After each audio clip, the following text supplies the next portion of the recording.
내 연인이 나르시시스트다. 무조건 손절해라? 완전 이별해라? 그렇게 모든 관계가 쉬운 게 아닙니다. 쉽게 끊을 수 있으면 끊었겠죠. 모든 것을 흑백 논리로 이러면 헤어지세요. 이러면 손절하세요. 영상들에서는 쉽게 말하죠. 그런데 실제 그 현실의 관계를 그렇게 뭔가 이상적으로 무자르듯 잘라내는 것은 어렵거든요. 오늘은 내 연인이 자기애성 구조가 있는 경우 어떻게 대처할 것인지에 대한 이야기입니다. 우선 야, 너 나르시시스트야.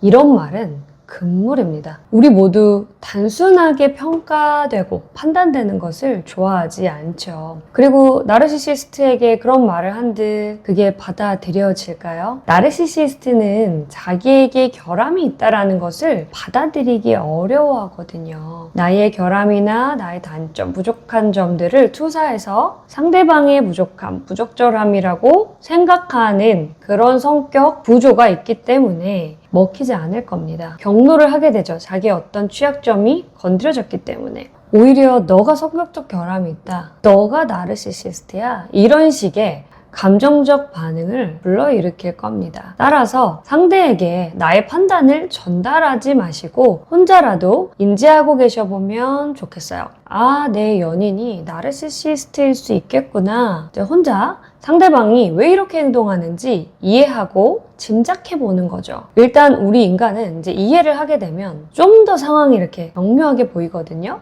다 내 잘못인 것 같고 혼란스러웠다가 아, 지금 상황이 이렇게 돌아가는구나. 이런 것들이 명료해지면 나의 자존감 손상이나 자책이나 죄책감도 덜해질 수 있고 내가 좀 더 이성적이고 현명하게 대처를 할 수가 있게 됩니다. 두 번째로 제가 말씀드리고 싶은 것은 내 자신을 알라입니다. 우리가 나를 잘 모르는 경우 더 나르시시스트 연인에게 건강하게 대응을 못하게 돼요. 내가 이 연인과의 관계에서 뭘 원하지? 어떤 건 불편하고 어떻게 해줬을 때 행복하고 이런 것들에 대해서 명확하게 내가 알고 있어야 해요. 내가 누군지를 정확하게 알아야 연인과의 관계에서 휘둘리지 않을 수 있어요. 다른 관계에서도 마찬가지겠죠? 이 나르시시스트는 자신을 과대지각하잖아요. 과대지각한다는 건 뭐냐? 자신을 제대로 있는 그대로 보지 못한다는 뜻이에요. 이제 그런 상태에서 연인을 이상화하고 평가절하하죠. 근데 이렇게 이 나르시시스트의 감정 변화에 평가에 휘둘리지 않고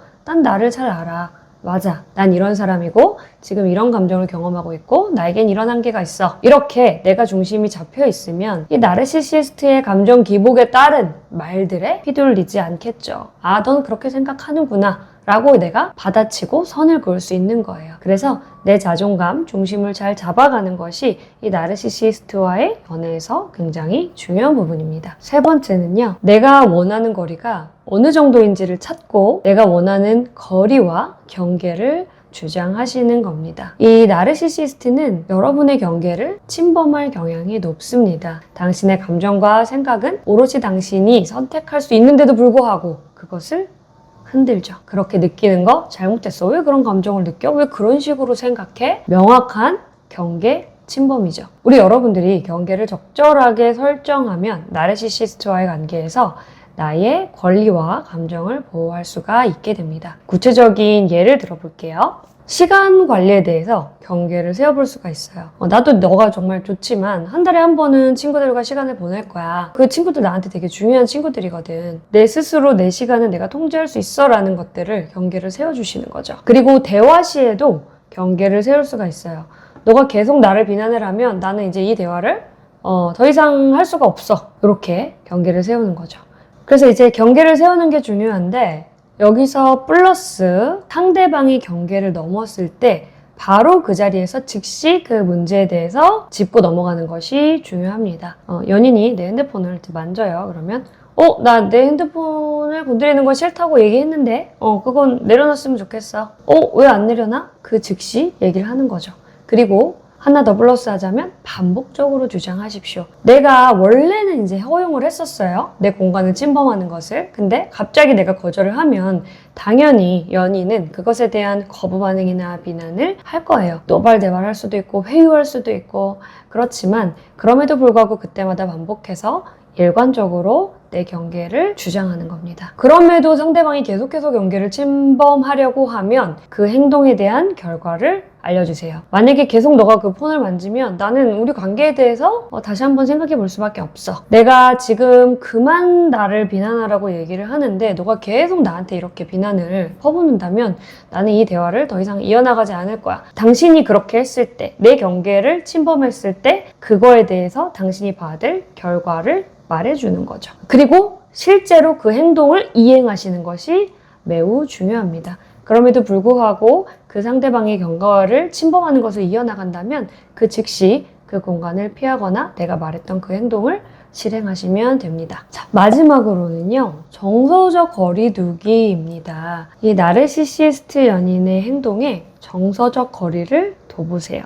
이 연인의 도발이나 비판에 직접적으로 반응하지 않고 이러한 상황에서 나를 감정적으로 분리시키는 게 중요해요. 그러면 어떻게 되냐면요. 말리지를 않게 돼요. 휘둘리지 않게 되죠. 내 감정을 보호하고 감정 소모를 줄이는데 효과적인 방법입니다. 갈등이 격화되는 것도 방지할 수 있고요. 거리를 둔다라는 건 뭐냐? 약간 내가 위에서 그 정서에서 약간 마음을 띄고 이렇게 바라보는 거예요. 왜 우리가 얘기에 이렇게 몰입하면 막 화가 나가지고 막 나도 막 같이 막 날뛰게 되잖아요. 그게 아니라 아니면 막 운다든지 자책을 한다든지 그게 아니라 지금 얘가 나한테 비난을 퍼붓고 있네. 내가 되게 기분이 점점 나빠지네를 살짝 거리를 두고 바라보면 내가 감정 조절이 좀 잘 되거든요. 그러면 훨씬 더 그 상황을 잘 대처할 수가 있어요. 그리고 상대방도 좀 김이 빠지게 되죠. 내가 되게 막 약간 너는 그렇게 떠드냐? 막 이런 식으로 뭔가 남일 보듯이 침착하게 대응을 하면 나르시시스트의 이제 김도 좀 이렇게 빠질 수가 있습니다. 근데 이제 이런 정서적인 거리두기가 장기적으로 좋은 방법은 아니에요. 어쨌든 정서랑 우리가 자꾸 떨어져 있는다는 건 좋은 건 아니거든요. 매 순간 이 연인이랑 정서적으로 거리를 두자라고 생각하기보다는 갈등이 격화될 때 내가 거기서 좀 덜 손상되기 위해서 덜 감정이 소모되기 위해서 그 순간에 살짝 거리를 두는 것들을 중간중간 적절하게 사용해 보시면 좋겠습니다. 내가 이런 여러 가지 방법으로 이제 대처를 해보았음에도 불구하고 관계의 변화가 없다면 어떡합니까? 라는 질문을 당연히 하시겠죠. 전혀 나의 요청을 상대가 받아들이지 않을 수도 있습니다. 그때는 여러분의 선택입니다. 내가 그럼에도 불구하고 조금 더 조율해 볼 것인지 아니면 이 경계를 지키는 게 더 소중한 것이라고 판단하고 이별을 선택할 것인지 그 결정권은 여러분들에게 있습니다. 이 자기애성 성격이라고 해도요. 그 스펙트럼이 다 다르고 다른 성격 구조도 복합되어 있을 것이고 게다가 그 사람이 가지고 있는 뭐 가치관이라든지 다양한 측면들이 결합돼서 하나의 어떤 인간의 특성을 만들어내잖아요. 그래서 나의 반응에 대한 연인의 반응도 제각각일 거라고 생각을 해요. 따라서 자기애성 성격의 연인이라면 무조건 도망치세요. 이거는 아마 극단적인 나르시시스트, 교과서적인 나르시시스트에 대한 측면에서 말하는 영상이라고 생각하시면 될 것 같아요. 우리 모두가 조금씩은 어떤 성격 구조가 있기는 하거든요. 그리고 사실 내 연인이 교과서적인 나르시시스트라도 말처럼 바로 너 진짜 나르시시스트 맞으니까 난 바로 손절 칠게 이렇게 바로 턴하는 거는 쉽지가 않습니다. 스스로 내 마음을 살펴보고 내가 원하는 바를 찾고 조율해 보고 나서 결단을 내려야 오롯한 나의 결정과 결단이 될 것입니다. 여러분의 주체적인 선택과 삶을 응원합니다. 오늘도 시청해주셔서 감사합니다.